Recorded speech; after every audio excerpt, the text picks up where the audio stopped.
All right, let's talk about depreciation, because I think for anyone that's investing, this is a conversation that we really like to have, right? Because these are the tax benefits that you really don't want to miss. Talk to me about depreciation. Talk to me my love language. Interesting one, this, because a lot of investors will have I always say to them, get your depreciation done the minute you buy that property straight away. Get that depreciation schedule done immediately. And you want to have your depreciation schedule done every financial year before the end of the financial year. And there's always a screaming rush to do it. So start it in like February and March on every single property, every single year. And the reason why I'm saying that, just a little sidebar, is if you have changed roller shutter doors, or if you've put new air cons in for your tenants, if you have put new carpets in, all of that can go into your depreciation, and happy days, you get tax back. Mm-hmm. What that means is you don't get the cash in your pocket, but you do get the benefit of having it taken off your taxes, so you're paying less tax at the end of the year.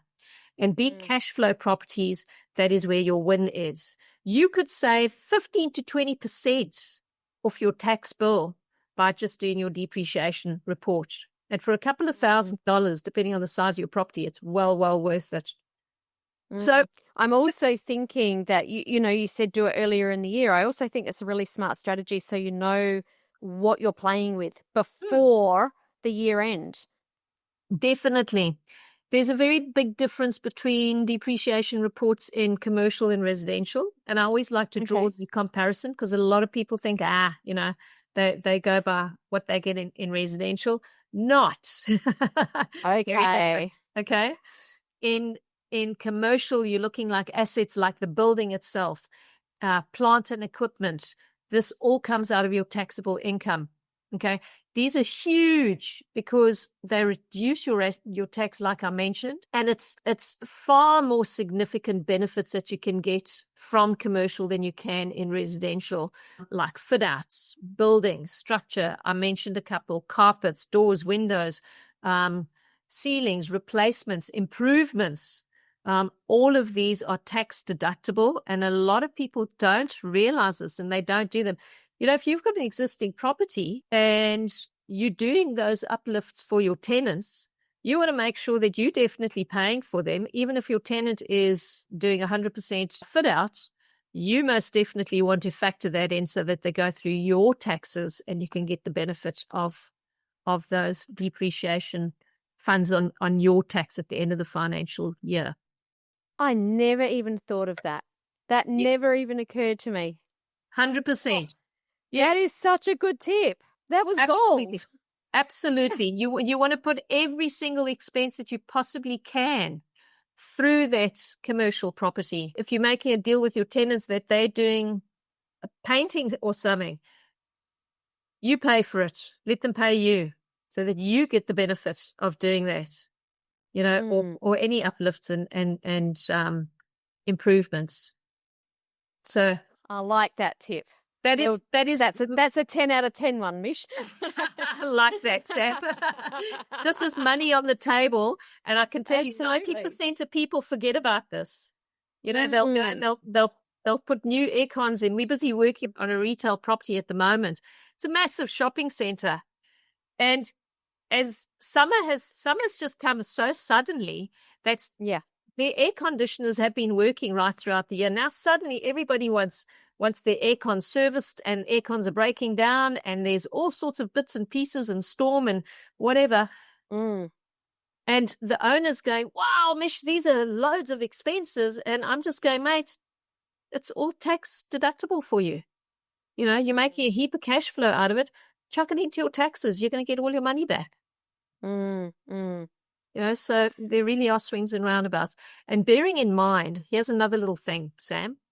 This is also a 10 out of 10, okay? Okay. I've got my pen. I'm ready. As an owner, when you are investing in your property, so in other words, changing air conditioners, putting new roller shutter doors in, doing those kind of repairs and replacements, not only are you getting the tax back, but you're adding value to the value of your property. So when your valuer comes along and does the valuation, you mention those things to your valuer. So he knows that your air conditioner is only 1 year old and that your roller shutter door is brand new. That adds value to your property. More equity. There we go. Yeah. More equity. I'm picking up what you're putting down here. There we go. I like it. Now, I just mentioned accounting before. Well, you mentioned it. I shone a light on it. No. Is it better to buy commercial property in your name, in a trust, or in a company? Look, I'm not licensed to give advice. Okay. So as a non-disclosure, I do not give advice. However, it's very much up to the individual. For people who haven't bought commercial property before, depending on where they are in their journey and what they want to do with it, we usually, and I say we as in me and a lot of the people that I deal with, would put a commercial property into a trust or a company in trust, depending on the circumstances. Now, there are a couple of things about it, and this is a great question. This is really a great question, Sam, because it's very much a matter of asset protection. When you're going into a commercial property, it's like going into business. You want to make sure that you are protecting yourself, okay? So some people do buy in personal name, depending on the size of the property, or in self-managed super funds. However, a trust gives you that asset protection, gives you loads of tax benefits, and also it takes advantage of the flexibility in your tax.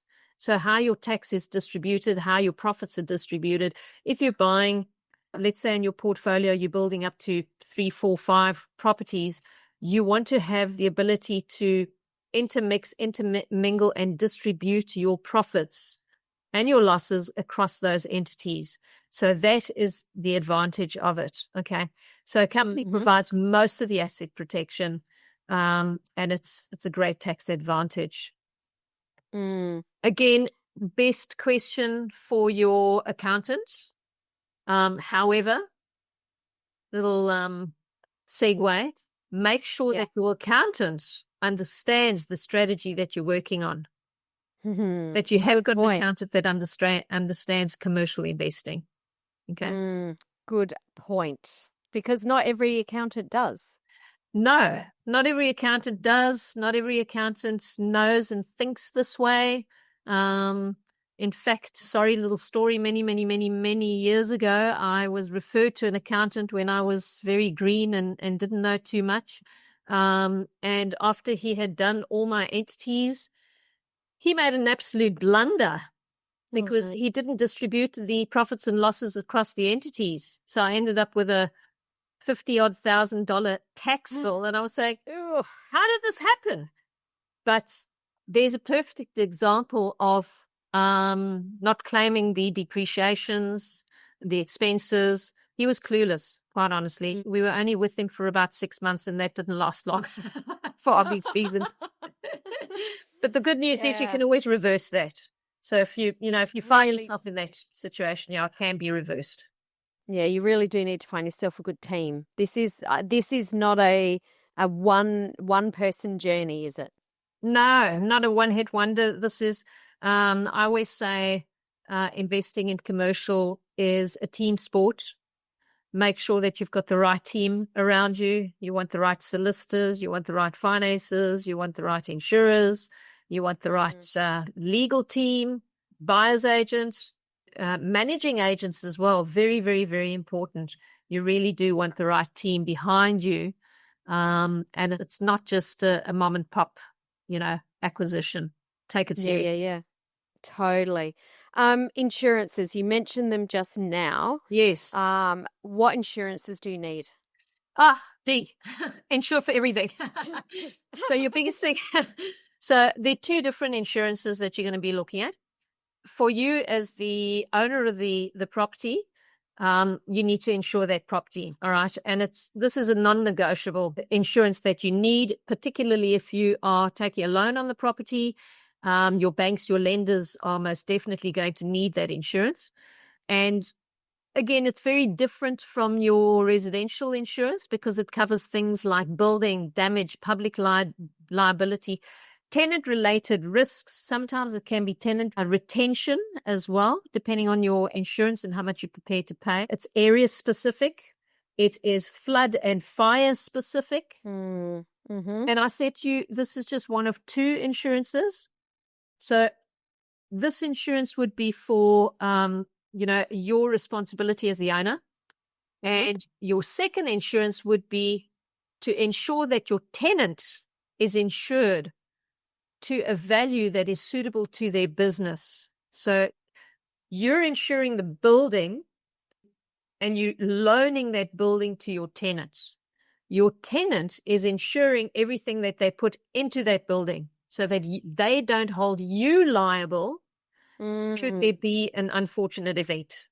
Okay? Now it's up to you. It's your responsibility to ensure that their risk covers all of their contents and more. Quite a sensitive issue. We could do a whole podcast on this topic because you can drill down into what the tenant is liable for depending on the type of lease. If it's a triple net lease, are they responsible for cleaning the gutters? In the event of a flood, if they haven't been cleaning the gutters, who's responsible for the water damage? Your insurance or their insurance? Yeah. So it kind of goes deep, but it's definitely something. Make sure that you're ticking all the boxes and you're getting the right cover to protect your property for the correct damages. Wowzers. I feel like you've answered so much and just also opened up so many questions. Yes. There's so much to know about the strategy. There's so much to know about who to bring into your team. Yeah, it's kind of how deep do we go, because what we're talking about over here, we've covered quite a couple of headlines, and all of these topics, we could really dig deep into them. However, that would be a totally different podcast by itself, realistically. We're just scratching the surface. We're just giving the overview. What I love about this is it's, just knowing this stuff is empowering. It's like, I don't need to be so scared. I just need to know where to look, what numbers to look at. Am I looking this way? Am I looking that way? And I think that that's really important to know these things for yourself. Where can people go to find out more about this?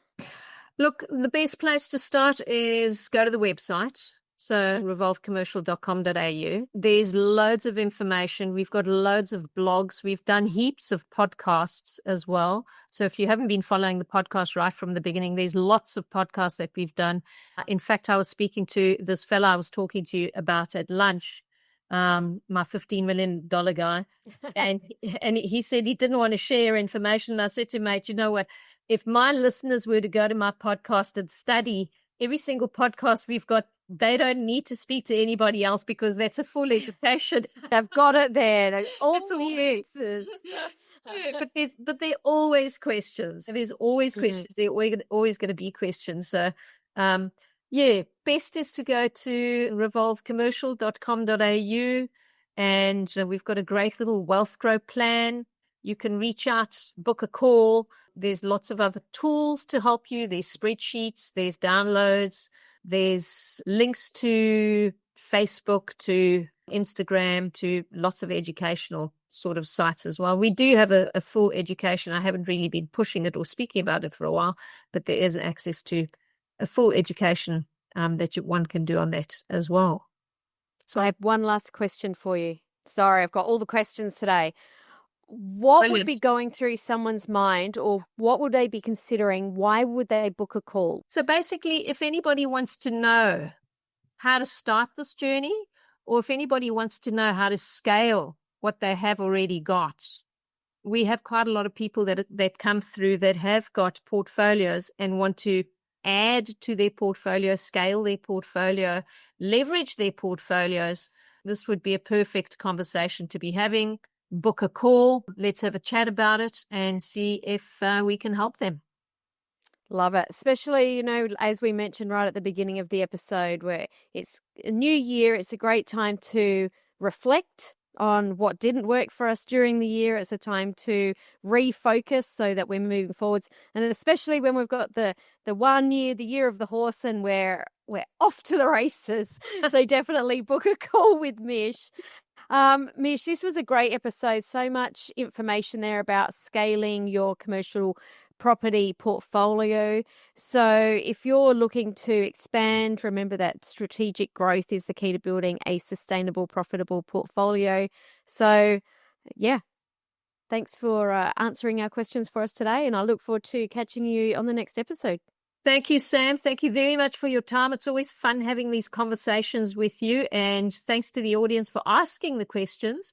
The more interaction we have, the better we can get at this. So thanks, guys. And if we don't meet again, we look forward to catching up with you again in January 2026. Here we come.